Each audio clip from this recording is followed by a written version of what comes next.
My name is Jonna Stabler, and I'm just going to talk to you a little bit about Nexus Youth Group here at Faith Tabernacle. So my husband Dale and I have 3 kids, and all of them have been involved with youth group in one way or another over the years.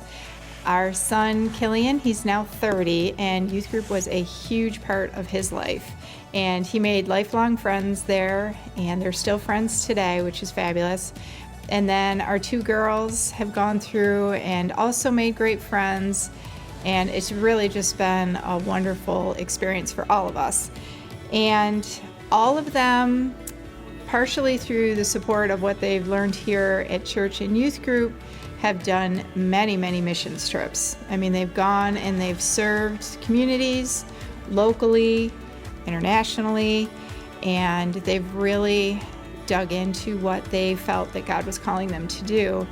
And that was pretty exciting for us to see as parents, watching them grow up in the Lord and find out what excited them and what they thought God had placed in them, and then being able to go out and give that to others. And that was really supported by our youth group here.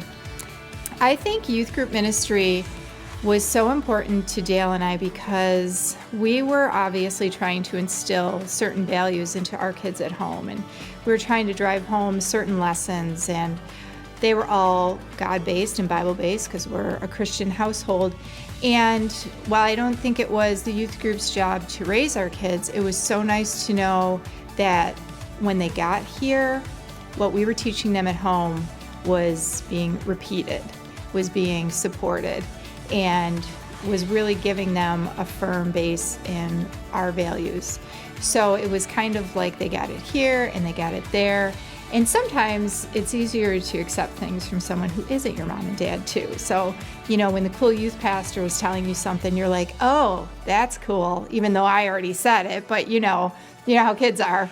My youth pastor said it, and I'm like, okay, that's great, But really, it is nice to have that support. And even if something were going wrong, I always knew we could call the youth pastor and say, hey, this is going on. Can you check for this? And maybe they had a hard day, and just keep an eye on them. And just so nice to have that support when they leave the house. And I remember even for my son Killian years ago, it was a Friday night event. It wasn't even a fun event. They were going to be not eating. They were doing a famine, and they were going to be doing service projects, and it didn't start till like 7 or something, and it was like 5:30, and he's like, Mom, can we go now? I want to go now. Get me there now. And I was like, okay. So I took him early, and he came, and on my way home, I saw kids, groups of kids wandering the streets, and I thought, I have no idea what they're about to go do, but I know that my son was just super excited to get to church, so much so I had to bring him there early. And I just thought that was an awesome thing as a mom to know that was where his heart was. And I would say that my husband and I have been very involved in our kids' lives. Me more than my husband, because I'm a stay-at-home mom, so I have opportunity and time.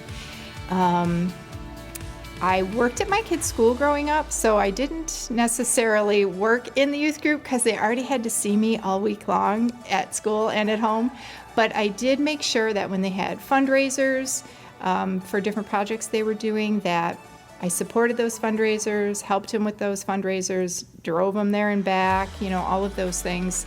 And just really tried to impress upon them as well, if you say you're going to go and be a part of this fundraiser, your word is your word. And so you go and you do it, and sometimes it's inconvenient, but we do it anyway. So just really trying to help them stay accountable to what's going on. And, I let them have their freedom once they were at youth group, though. They didn't have to have mom around. Although, I don't know, they might have liked it. I'm pretty cool, so I don't know. Well, you can ask them later if they agree.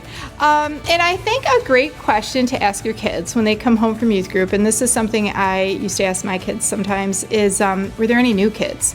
Who brought somebody? Who was new that you didn't know? And sometimes that would lead to, them telling me, and then telling me, oh, and they, accepted Jesus, and so they're Christians now. And so that was always a neat thing. And then it would kind of help them to understand they need to look around and see who's new there, because maybe it's your job to go and say, hey, how you doing? So those are some of our experiences with youth group. I could probably talk for an hour, but just wanted to let you know what we've been through as a family and how important it's been to us and how valuable it is as a resource in your parenting life.